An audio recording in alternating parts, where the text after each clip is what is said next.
Congratulations, Amit, on securing All India Rank 2 in GATE 2022 from Civil Engineering branch. Thank you. It's a huge success. How is the feeling?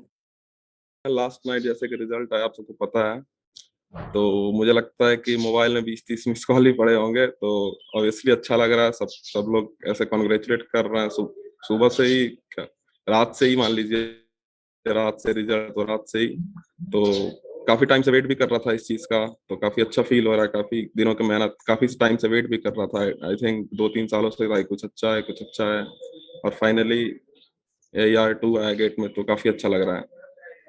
According to you, what made your preparation strategy unique?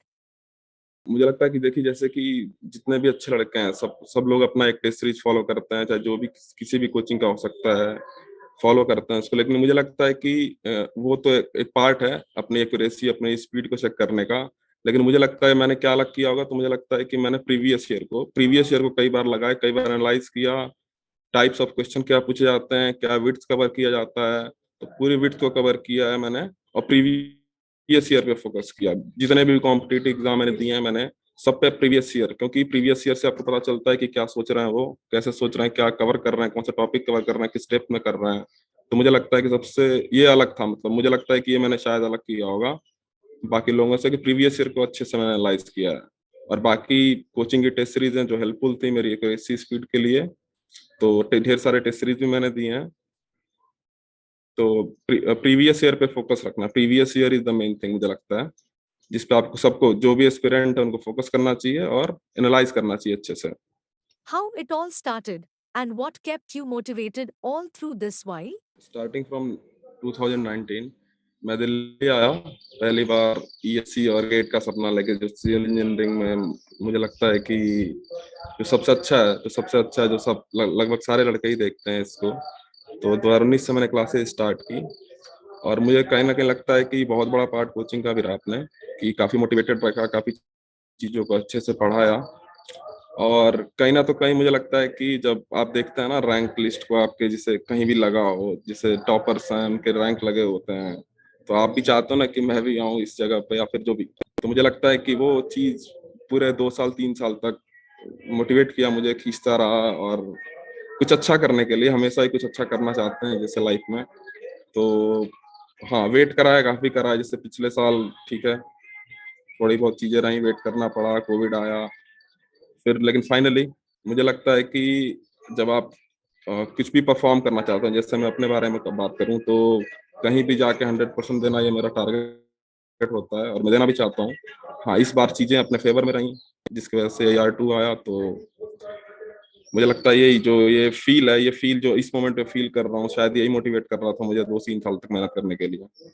Why did you choose to write GATE at first place? कि जब rankers को देखते हैं, photos देखते हैं, हर एक जगह देखते हैं, तो होता है ना कि मैं भी आऊँ, क्यों नहीं, मैं क्यों नहीं कर सकता ऐसा। वो मोटिवेशन आता है ना कि मैं भी तो कर सकता हूँ ऐसा। तो मुझे लगता है कि सबसे बड़ा मोटिवेशन यही होता है कि आप लोग जाने, मतलब बेसिकली आप अच्छा कर रहे हो, सिविल इंजीनियरिंग से आपने IIT कानपुर से बीटेक किया है, तो कुछ अच्छा करना चाहिए। और वो जो रैंकर्स को आप देखते हो, तो जो वो फील आती है ना कि मेरे को भी वहां होना चाहिए। मुझे लगता है कि ड्राइविंग फोर्स मेरा यही रहा, ताकि क्योंकि किसी भी एग्जाम में मैं जाऊं या फिर अटेम्प्ट करूं, तो मैं अपना 100% देना चाहता हूं, और वो मैंने दिया, और अभी रिजल्ट अच्छा रहा।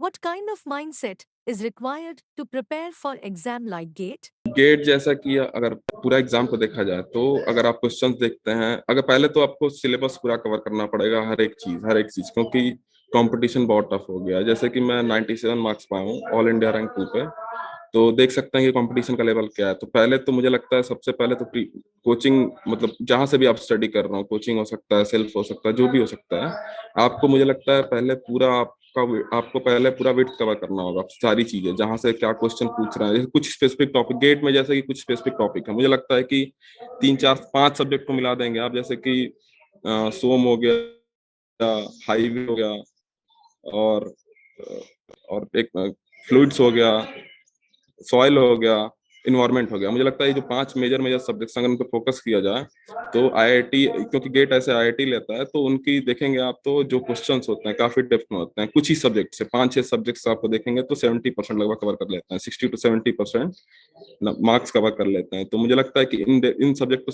काफी डेप्थ में पढ़ना चाहिए किसी भी एस्पिरेंट को जो अच्छा करना चाहते हैं इन फ्यूचर।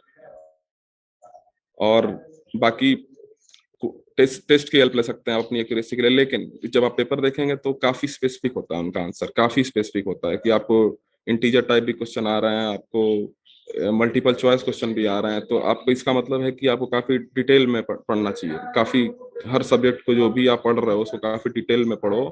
और टेस्ट वगैरह है, टेस्ट हैं जिससे मैं स्पेसिफिक हो सकता हूँ सारे आंसर, क्योंकि आपने थोड़ा सा भी रेंज बाहर किया आपके क्वेश्चन गलत हो सकते हैं, आप 2 नंबर गवा सकते हैं। तो मुझे लगता है कि स्पेसिफिक रहना चाहिए। और उसको वो कैसे होगा, तो वो टेस्ट के थ्रू होगा। आप टेस्ट सीरीज जाइए, टेस्ट दीजिए, बहुत सारे अवेलेबल हैं जो भी है।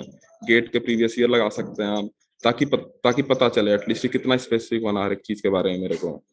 What was your study schedule while attending classes? और जब क्लासेस चल रही थी मेरी, तो मुझे लगता है कि 6 to 7 hours, 6 to 8 hours I think, जब क्लासेस चल रही थी तो।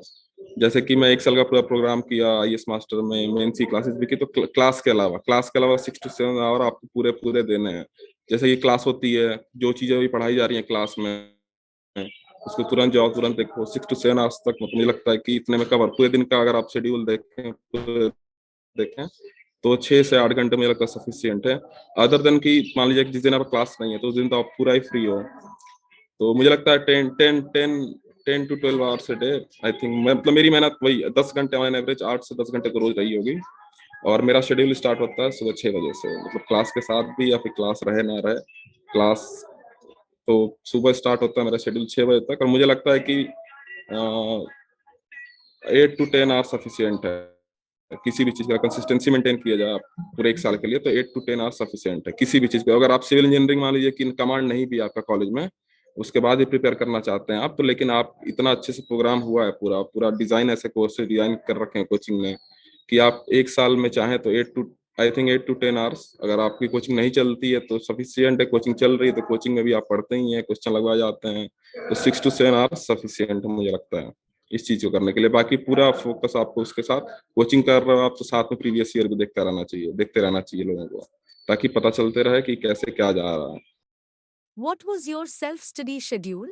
मुझे लगता है कि जैसे कि मैं कैसे किसी भी चीज को मैं टारगेट के तौर पे लेता हूँ। जैसे गेट हुआ, और भी जो भी कॉम्पिटिटिव एग्जाम दिए मैंने, तो मैं उसको टारगेट के तौर पे रखता हूँ।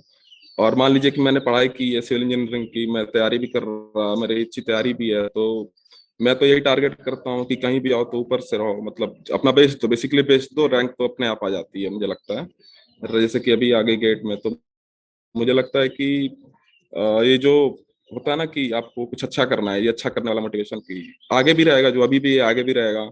तो मुझे लगता है कि ये मोटिवेट करा कोचिंग के साथ रहता है कि कोचिंग के साथ मोटिवेशन मेंटेन रहता है, लड़के रहते हैं, टीचर्स रहते हैं जो आपको मोटिवेट करते रहते हैं। लेकिन जब आप एक एक टारगेट बना के रखना चाहिए हमेशा कि इस टारगेट को अचीव करना है, अपने पैरामीटर सेट करो कि मेरे को ये करना है। अपने जो लोगों को पता होता है कि मेरे को क्या करना है, मेरे को कितना चाहिए क्या, तो अपने हिसाब से मैं भी जैसे कि पैरामीटर सेट करता हूँ कि मेरे को अचीव करना है तो ये कंप्लीट होना चाहिए। ये टारगेट हो गया कि सिलेबस जैसे चल रहे हैं, सब्जेक्ट चल रहे हैं, तो सुबह सुबह आपने नए सब्जेक्ट्स पढ़ लिए। जैसे कोचिंग के समय मान लीजिए जो आपका सब्जेक्ट आपके लिए नया है उसको सुबह पढ़ लिए, जो है कि थोड़ा पढ़ा हुआ है रिवीजन के तौर पे, तो उसको लेट लेट स्टार्ट कर सकते हैं आधे दिन में। तो मैं क्या करता था कि जैसे कि मानिए मैंने बांट लिया, तीन तीन स्लॉट में मैंने बांट लिए। जैसे कि जो सबसे कम पढ़ा है उसको पहले स्लॉट में, थोड़ा कम पढ़ा है उसको सेकंड स्लॉट में, जो एकदम कई बार रिवीजन कर रहा हूँ उसको थर्ड स्लॉट में। तो ऐसे रिवीजन का ही पार्ट चलता रहता है। तो पूरे दिन को आप एक स्लॉट में बांटिए, 3 स्लॉट में मैंने जैसे बांट रखे थे कि एक स्लॉट में नया पढ़ो फिर रिवीजन। तो क्योंकि रिवीजन भी बहुत इंपॉर्टेंट पार्ट है, सिलेबस बहुत बड़ा है सिविल इंजीनियरिंग का, तो ऐसे प्लान करना होता है कि आप, ताकि नई चीजें जो चल रही हैं कोचिंग में और आप जो पुरानी पढ़ चुके हैं उनको भी रिवीजन, ताकि आप भूले नहीं, क्योंकि ढेर सारे subjects I think civil engineering में। तो मुझे लगता है टारगेट बना के टारगेट बनाओ, प्लान करो और फिर एग्जीक्यूट करो, वो मेन थिंग है अचीव करने के लिए कुछ भी। तो मुझे लगता है target target and planning. How did you prioritize your subjects? Coaching की बात की जाए तो हर एक चीज प्लान होती है, वो अपने हिसाब से पढ़ाते हैं, उनको ही पता है इंपॉर्टेंस हर एक सब्जेक्ट की कि किसको कितना डेप्थ में पढ़ाना होना चाहिए। मुझे लगता है कि कोचिंग, मुझे लगता है 95 to 98% चीजें कवर करता है किसी भी एग्जाम के लिए। अगर आप कंसिडर देखें, आप अगर एनालाइज करेंगे तो कोचिंग का जो भी नोट्स है या फिर जो भी है मटेरियल है, तो 95 to 98% पूरा पूरा कवर करता है। हाँ, 2% हमेशा, मान लीजिए 2 से 5% हमेशा कुछ नया होता है, तो कोचिंग का मुझे लगता है वो अपनी प्रायोरिटी रखते हैं ताकि किस सब्जेक्ट को कितना महत्व देना है, तो वो इसी अकॉर्डिंग पढ़ाते हैं। बाकी अगर बात की जाए गेट की, तो जो मेजर सब्जेक्ट्स हैं, जैसे अभी मान लिया सोम हो गया, सॉइल हो गया, एनवायरमेंट हो गया, फ्लूइड्स हो गया, हाईवे हो गया, तो ये सब चीजें जैसे कि गेट के, अगर आप गेट का प्रीवियस ईयर देखेंगे, गेट की देखेंगे क्या ट्रेंड रहा है, तो आपको पता चलेगा कि ये 4-5 सब्जेक्ट जो मेन है, जो वहां से पूछा जाता है, हर एक साल पूछा जाता है 60 to 70% क्वेश्चन। तो इन सब्जेक्ट्स को आपको मुझे लगता है कि पहले कवर करना चाहिए। जो भी माइनर सब्जेक्ट्स हैं वो आप साथ में चलते रहिए, उनमें ज्यादा टाइम भी नहीं लगता है और आराम से आप चीजों को अचीव कर सकते हैं। How did IES Master Classroom program benefit you? आप पढ़ते हैं यार, मतलब प्रैक्टिकल चीज ज्यादा पढ़ते हैं, प्रैक्टिकल होता है तो उस पर आपका फोकस है, एकेडमिक्स पे थोड़ा कम, या फिर कंपटीशन का अप्रोच तो नहीं पड़ता है कॉलेज में लड़का। तो मान लीजिए मैंने जब टारगेट लेके आया, जब मैं टारगेट लेके दिल्ली आया, तो सबसे कंसल्ट किया, जो भी है, जो आपके सीनियर हैं, आपके साथ के हैं, तो सबने बताया कि IAS master is the best इस सिविल इंजीनियरिंग के लिए। तो क्लास ज्वाइन किया मैंने 2019 में, पूरा 1 साल का था। जनवरी से मेरी क्लासेस स्टार्ट हुई थी।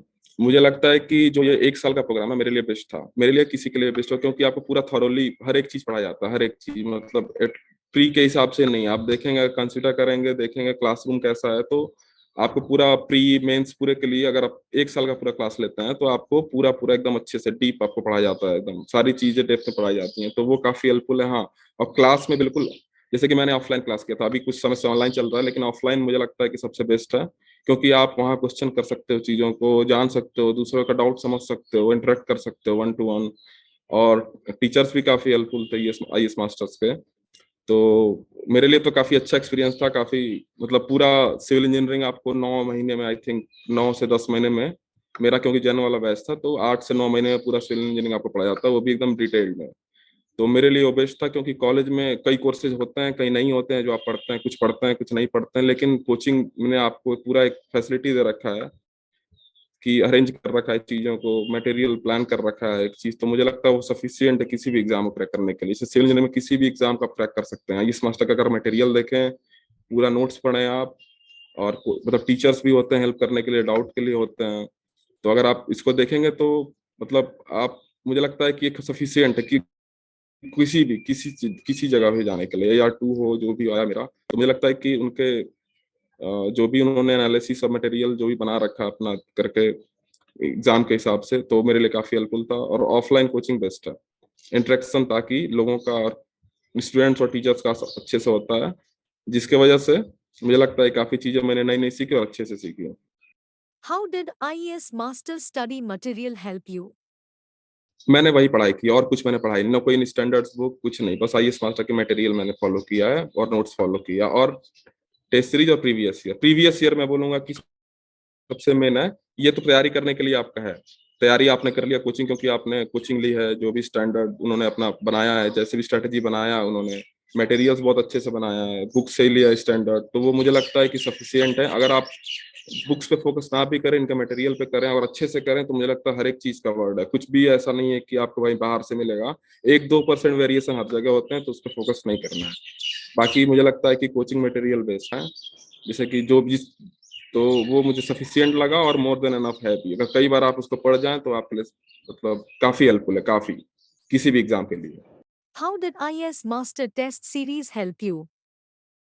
बिल्कुल बिल्कुल, टेस्ट फॉलो करने का मेरा एक ही रीजन होता है, मैं मार्क्स पे कंसीडर नहीं करता कितने मार्क्स है क्या है, लेकिन मैं ये जरूर देखता हूँ कि मैंने गलतियां क्या क्या की। जैसे कि मेरी गलती, मान लीजिए मैंने कोई गलती किया टेस्ट में, कोई मेजर गलती कर दी जो मैं एग्जाम में भी कर सकता हूँ, तो वो मैं पहले नोट करता हूँ हर एक चीज की, यहाँ पे गलती हो सकती है, ऐसे तो लिस्ट बनाता रहता हूँ मैं। जैसे रोज मान लीजिए टेस्ट देना स्टार्ट किया मैंने, तो आज टेस्ट में मैं मार्क्स से फोकस नहीं करता, भले कम है ज्यादा है कोई बात नहीं, लेकिन मैं ये देखता हूँ मैंने गलतियां कहाँ की, क्योंकि मेन गलतियां हैं जिनको सुधारनी होती हैं, क्योंकि फाइनल तो एग्जाम होता है, जो उस दिन फाइनल होगा उसी दिन वो फाइनल है। तो मुझे लगता है टेस्ट सीरीज, जैसे कि मेरा क्या अप्रोच रहा है, जैसे इस बार भी क्या अप्रोच रहा है कि मैंने पहले 2 मार्क्स से क्वेश्चन होते हैं और 1 मार्क्स से क्वेश्चन होते हैं गेट में, तो गलती होने के चांसेस 2 नंबर वाले में ज्यादा हैं, जो fill in the blanks type question आते हैं, मतलब इंटीजर टाइप क्वेश्चन जो आते हैं, तो उसमें गलती करने के चांसेस ज्यादा है। तो उसको अवॉइड करना है सबसे पहले। अगर तो मैंने क्या अप्रोच रखा एग्जाम में भी या फिर टेस्ट में भी आके, कि मैंने सबसे पहले टारगेट किया 2-2 मार्क्स के क्वेश्चन को, क्योंकि वहां पे थोड़ी सी भी गलती, क्योंकि रेंज बहुत कम होता है वहां पे, कई कई एग्जैक्ट आंसर आपको लिखना होता है, तो वहां पे आप थोड़ी सी भी गलती मतलब अफोर्ड नहीं कर सकते। तो मैंने यहाँ के टेस्ट सीरीज में भी जो किया, वहां पे भी यही मैंने अपना स्ट्रेटेजी रखा कि पहले मैंने सारे 2 मार्क्स के क्वेश्चन को टारगेट करा।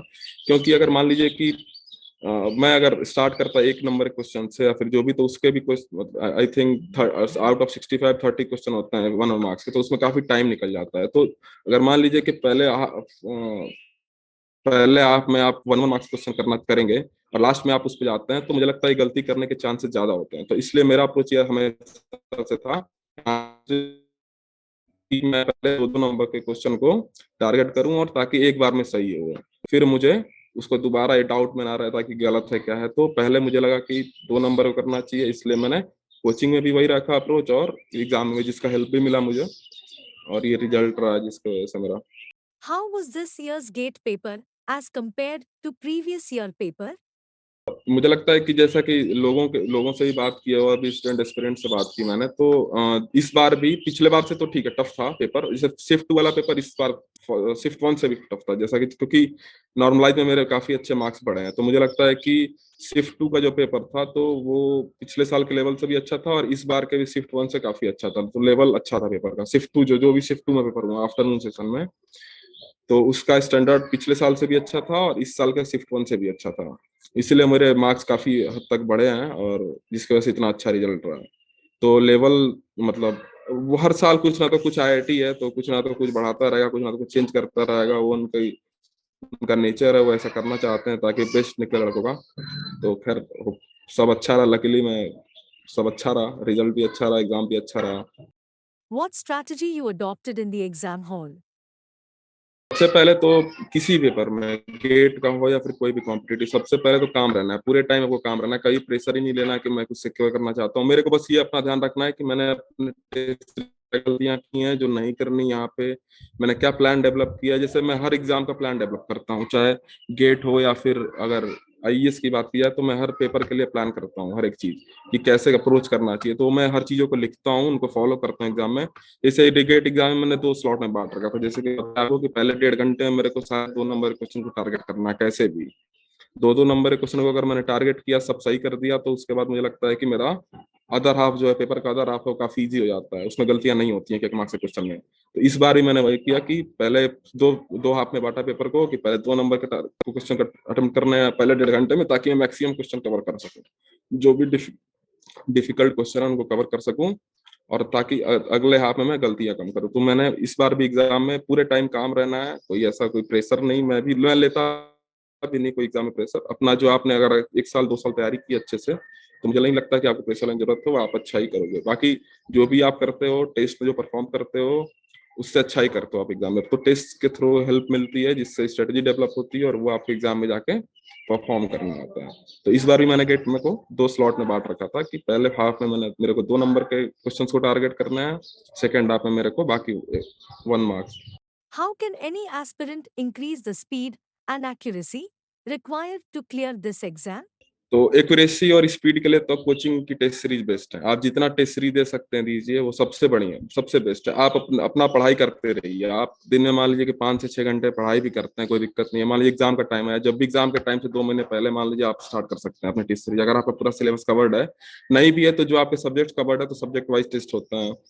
तो मुझे लगता है कि पहले आप अपना सिलेबस कवर करिए, उसके बाद एक्यूरेसी और स्पीड के लिए टेस्ट सीरीज सबसे बढ़िया है।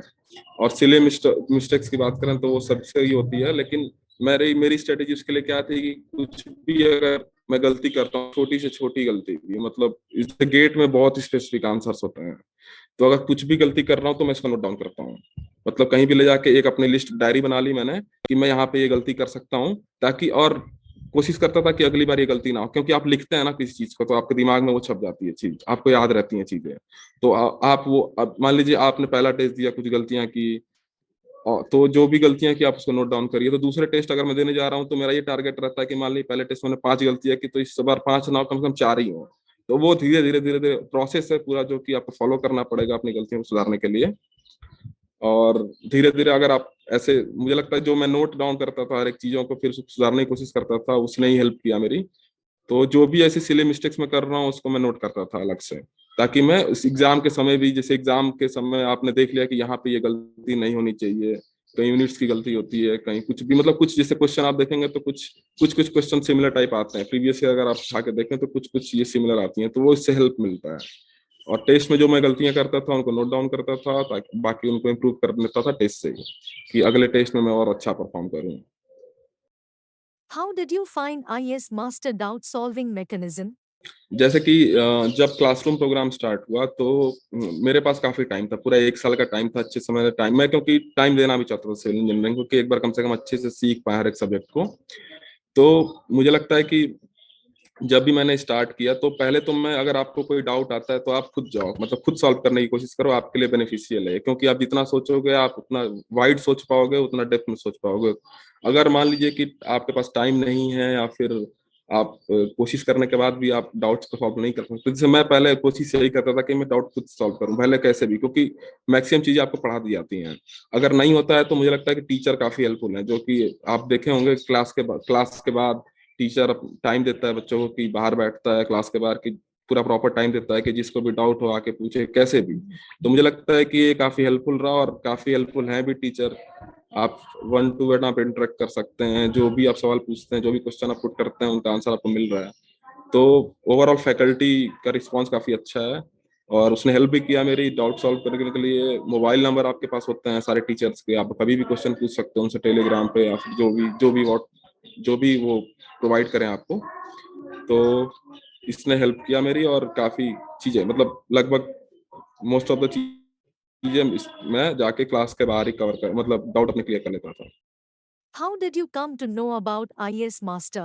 मैं दिल्ली आया तो जैसे मेरे मेरे सीनियर्स भी थे, और कुछ मेरे दोस्त भी जो थे, जो ऑलरेडी इसमें एनरोल्ड थे, इस आईएएस मास्टर्स में।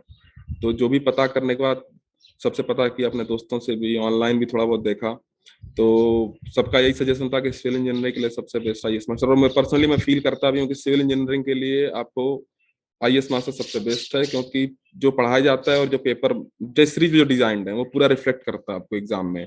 तो वो काफी हेल्प करता है आपको एग्जाम में भी, अगर वैसा ही मान लीजिए प्लस माइनस कुछ चलता रहता है, लेकिन पूरा रिफ्लेक्शन वही आता है पेपर का, तो वो अच्छा रहता है, काफी हेल्प रहता है। आप नया कुछ देख के नर्वस नहीं होंगे, थोड़ा बहुत वेरिएशन होगा उससे फर्क नहीं पड़ता, लेकिन मैक्सिमम चीजें वो रिफ्लेक्ट करते हैं अपने पेपर में। तो वो इसलिए मेरे को लगता है आईएएस मास्टर सिविल इंजीनियरिंग के लिए सबसे बेस्ट है, और हेल्पफुल भी है, और मेरे लिए भी रहा हेल्पफुल।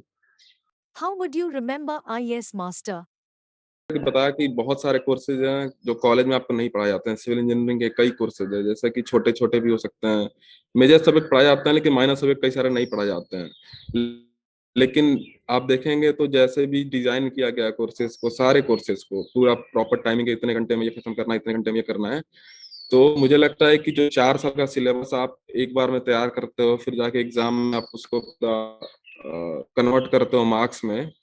तो मैं जो भी बेसिक मेरा जो स्टार्ट है, जो बेसिस मेरा जो मेरा बेस बना, जो 1 साल मैंने कोचिंग ली, जो मेरे डाउट और भी कॉन्सेप्ट्स थे जो क्लियर हुए आईएएस मास्टर में, मुझे लगता है कि उसने ही हेल्प किया यहाँ तक पहुंचने में। और काफी अच्छा है कि आप 8 to 9 मंथ में आप पूरा सिविल इंजीनियरिंग आप कवर कर लेते हो, और अच्छे से कर लेते हो, इन डेप्थ कर लेते हो। ये भी नहीं कि ऊपर ऊपर से करना है आपको, इन डेप्थ कराया जाता है आपको।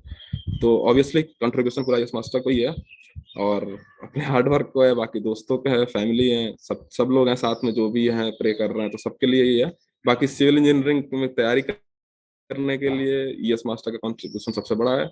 और उनको फॉलो फॉलो करना है बेसिकली, क्योंकि उनकी उनके कोर्सेज या मटेरियल सब अच्छे से डिजाइन है, तो बेसिकली बस एक ही चीज चाहिए, आपको फॉलो करना है, कंसिस्टेंसी है। कंसिस्टेंसी इंपॉर्टेंट चीज है जो आपको हमेशा रखना है। What factors should be kept in mind while choosing any coaching or platform as your mentor? तो देखिए, जैसे जब कोविड का टाइम था, तो ऑप्शन था नहीं, किसी के पास ये ऑप्शन नहीं था ऑनलाइन लेने का, कि ऑनलाइन के अलावा ऑफलाइन तो कुछ था ही नहीं। जो भी चीजें चल रही हैं ऑनलाइन चल रही हैं, तो उस समय तो कोई ऑप्शन नहीं बचता, आपको तो ऑनलाइन करना ही था। लेकिन अगर मैंने जैसे ऑफलाइन क्लास किया है, मेरे 1920 में जब भी क्लास थी तो मैंने ऑफलाइन, तो ऑफलाइन क्लासेस का बेनिफिट यही है कि आपका जो पेस होता है वो, मतलब सब लोगों के साथ चल रहा होता है, टीचर्स के साथ चल रहा होता है, तो वो काफी बेनिफिशियल है। मतलब आप पूरा प्रॉपर टाइम दे सकते हैं, कोई भी डाउट आया तुरंत पूछा, नहीं आया किसी लड़के ने पूछा। ऑनलाइन में ये इंटरेक्शन वाली चीजें मुझे लगता है कि लैक करती हैं। लेकिन खैर, जब कोविड का टाइम था तो कोई ऑप्शन नहीं था, तो लोगों को ऑनलाइन मैं ऑनलाइन ही था, जो भी था कोचिंग ऑनलाइन, लेकिन अभी मुझे लगता है कि ऑफलाइन शायद स्टार्ट हो या फिर जो भी हो आगे इन फ्यूचर। तो मुझे लगता है कि लोगों को ऑफलाइन क्लास करना चाहिए, क्योंकि आप मतलब डीपली सीखते हो हर एक चीज को, सारे कॉन्सेप्ट आप अच्छे से सीखते हो, घर पे जाकर प्रैक्टिस करते हो, और टीचर से भी इंटरेक्ट करने का मौका मिलता है। नहीं हो पा रहा है कोई चीज तो आप जाके पूछ सकते हो। तो ऑफलाइन मेरे लिए बेस्ट एक्सपीरियंस था, अच्छा था कि मैं ऑफलाइन क्लास ले पाया। ऑनलाइन मैंने क्लासेस नहीं किए हैं, लेकिन अब जब आपके पास ऑप्शन नहीं होते हैं तो ऑब्वियसली आपको जाना पड़ेगा ऑनलाइन क्लासेस के लिए। लेकिन अभी जैसे कि सिचुएशन काफी सुधर रहे हैं तो ऑफलाइन क्लास बेस्ट है मुझे लगता है। What weightage do you think IAS Master Classroom program holds in your success? उसमें मैंने पूरा आई एस मास्टर को फॉलो किया क्लासरूम में, पूरा पूरा ये मतलब टेस्ट सीरीज तो ढेर सारे दिए, लेकिन क्लासरूम प्रोग्राम मैंने आई एस मास्टर का पूरा फॉलो किया, मेरे लिए वो सही भी था। मतलब हर एक चीज अच्छा लगा उनका, मतलब कोई भी सब्जेक्ट ऐसा नहीं लगा था कि ये अच्छे से नहीं पढ़ाया गया या फिर कुछ भी, सारे सब्जेक्ट अच्छे से कवर किए गए, सारी चीजें अच्छे से कवर की गई। तो क्लासरूम स्टूडेंट तो मैं आई एस मास्टर का ही रहा हूँ पूरा, और अच्छे से फॉलो भी किया सारी चीज, जो भी क्लास में बोलते थे टीचर या फिर कुछ भी, तो उसको अच्छे से फॉलो किया, जिसका रिजल्ट यही रहा, अच्छा ही रहा।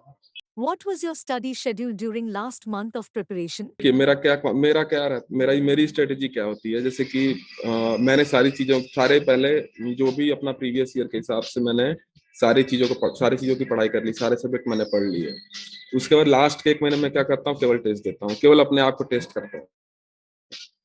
अरे टेस्ट से मतलब रिवीजन के लिए आपने अपने शॉर्ट नोट्स बना रखे हैं, जो भी आप बनाना चाहते हो, कोई बनाता है, जैसे मैंने भी अपने शॉर्ट नोट्स बना रखे हैं हर एक चीज के लिए, हर एक सब्जेक्ट के लिए। एक होता है जो आपके क्लास में पढ़ा जाता है, कुछ चीजें बुकलेट में होती हैं, तो उन सबको मैं पहले ही जैसे एक डेढ़ जो भी प्रिपरेशन का टाइम देता हूँ, मैंने सब चीजों की शॉर्ट नोट्स बना रखी हैं। अभी भी जैसे कभी भी मेरे को काम आए आगे इन फ्यूचर तो भी मैं उनको यूज कर सकूं, तो शॉर्ट नोट्स एक इंपॉर्टेंट चीज है हमेशा, लास्ट टाइम के लिए शॉर्ट नोट सबसे बेस्ट चीज है। वो पर्सनल होना चाहिए, किसी का भी हो सकता है, दूसरे का भी, अगर आपको अच्छा लगता है किसी का शॉर्ट नोट्स तो आप यूज कर सकते हैं उसको। कई सब्जेक्ट्स हैं, जैसे ढेर सारे सब्जेक्ट्स हैं। तो लास्ट के महीने में जो मेरा मेन फोकस होता है वो मेरा टेस्ट सीरीज पे, अपनी एक्यूरेसी, स्पीड, गलतियां, और प्रीवियस ईयर के जो क्वेश्चन है वो देखो, कुछ अच्छे क्वेश्चन है तो उनको बार बार लगाओ। जैसे गेट में है तो आपको पूरा पूरा क्वेश्चन, जैसे इसमें क्या है कि जो भी इंटीजर टाइप क्वेश्चन आते हैं तो अच्छे आते हैं, तो आपको पूरा प्रैक्टिस करना होता है। तो लास्ट ईयर में मेरा मेरा मेन फोकस टेस्ट सीरीज और प्रीवियस ईयर पे। टेस्ट सीरीज से मैं अपने एक्यूरेसी, स्पीड और मिस्टेक्स अवॉइड करता हूँ, और प्रीवियस ईयर से मैंने अपने सारे पुराने जो अच्छे क्वेश्चन हैं उनको देखता हूँ, और बाकी ठीक है। शॉर्ट नोट्स बेस्ट है, वो मेरा होना चाहिए शॉर्ट, तुरंत क्विक रीजन के लिए। Tell us about your college life. मेरे लिए तो लाइफ चेंजिंग है, मैं लाइफ चेंजिंग, मुझे लगता है आईआईटी कानपुर जाना मेरे लिए लाइफ चेंजिंग एक्सपीरियंस है। और बहुत लकी हूँ कि मैं आईआईटी कानपुर पहुंच पाया इतने डाइवर्स कल्चर में, जहाँ पे मतलब मुझे आप पूरे इंडिया के लड़कों से, इंडिया के टॉप लड़कों से आपको इंटरेक्ट करने का मौका मिलता है। तो कॉलेज लाइफ मुझे लगता है कि बेस्ट पार्ट था मेरी जिंदगी का अब तक का, क्योंकि आप उतने अच्छे कॉलेज में आते हो, उतना अच्छा कल्चर, उतने अच्छे लोग, बहुत कुछ सीखते हो। जैसे कि मेरे लिए तो मेरा 4 साल कॉलेज सीखने के लिए रहा, कि बहुत कुछ चीजें सीखी, अभी भी प्रिपरेशन में भी बहुत सारी चीजें सीखी। अब कॉलेज में जो भी चीजें सीखी हैं मैंने उसको अप्लाई करना स्टार्ट किया मैंने, तो मेरे लिए कॉलेज लाइफ चेंजिंग है। मतलब मैं आईआईटी कानपुर पहुंचा तो मैं बहुत लकी मानता हूँ खुद को, ताकि इतने अच्छे लोगों से मिला, और उनकी मतलब उनसे ही सीखने को बहुत मिलता ना, ताकि आप अपनी लाइफ में अप्लाई कर सको।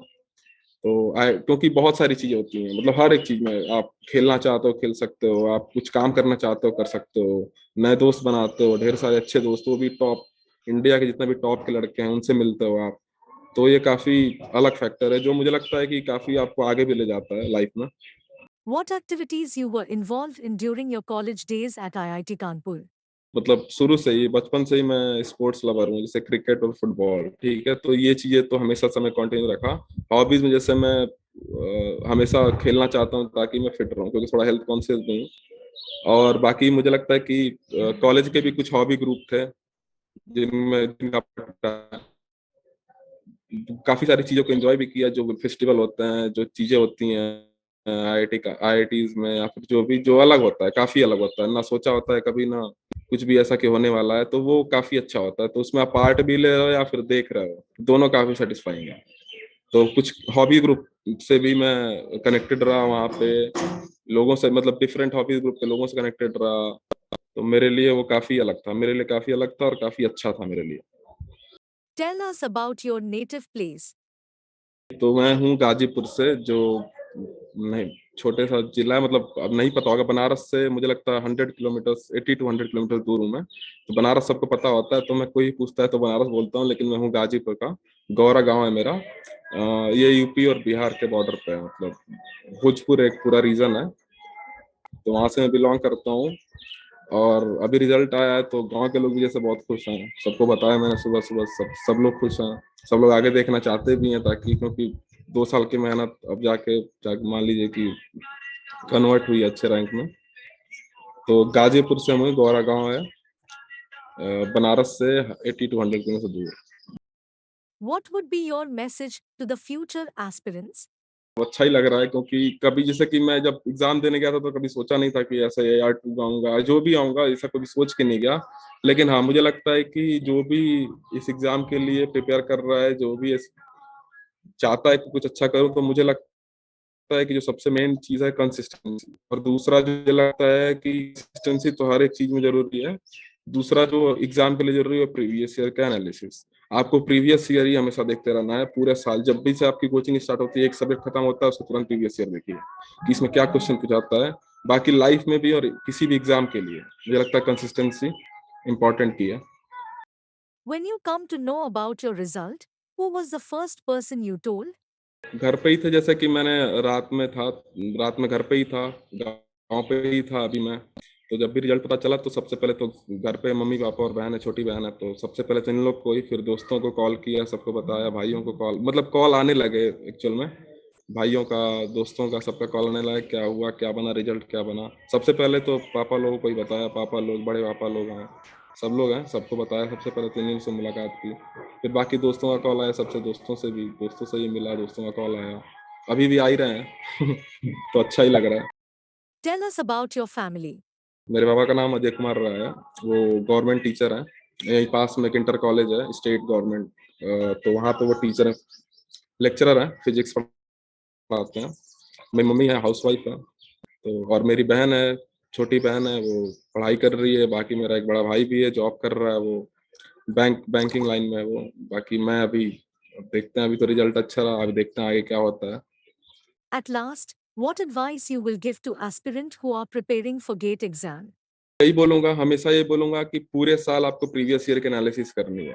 प्रीवियस ईयर में जो भी क्वेश्चन पूछे गए हैं उनकी एनालिसिस, चाहे वो 2 नंबर का क्वेश्चन है, जिससे पहले देखेंगे आप क्वेश्चन देखेंगे, अगर आप गेट का प्रीवियस ईयर उठाएं आप, तो 5-5 मार्क्स के भी क्वेश्चन आते थे। तो मैं जिसे किसी भी क्वेश्चन को नहीं छोड़ा हूँ, 2 मार्क्स का क्वेश्चन आए पहले, पहले के समय के 5 मार्क्स के क्वेश्चन है जो काफी लेंदी होते हैं, तो मैंने उनको भी नहीं छोड़ा। मतलब वो मेरे लिए काफी हेल्पफुल रहा, क्योंकि आप किसी भी कंपटीशन के लिए जाते हैं तो जो पेपर बनते हैं तो वो स्कोप वहीं से कवर करते हैं। पहले के अगर 5 मार्क्स से क्वेश्चन आए हुए जो काफी लंबे हैं, तो वो अभी आपको 2 नंबर में पूछा जा सकता है। तो मेरे लिए, मेरे को जो लगता है, जो मैंने सबसे अलग किया वो, मैं प्रीवियस ईयर को आपको पूरा पूरा एनालिसिस करना चाहिए अच्छे से, कि क्या चीजें पूछी जा रही हैं, क्योंकि मेरे को लगता है जो मैं भी इतना एक्सेप्शनली स्कोर कर पाया हूँ, मेरा प्रीवियस ईयर का एनालिसिस ही है।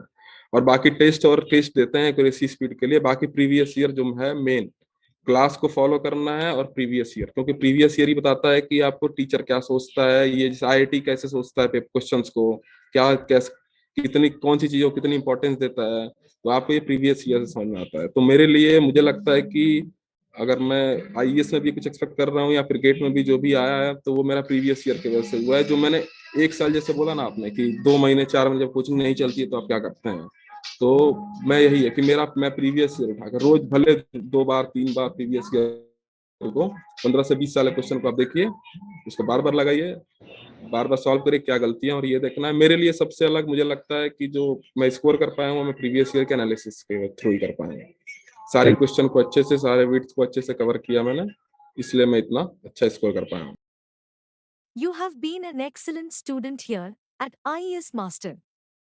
We thank you so much for giving us time and for sharing your experience.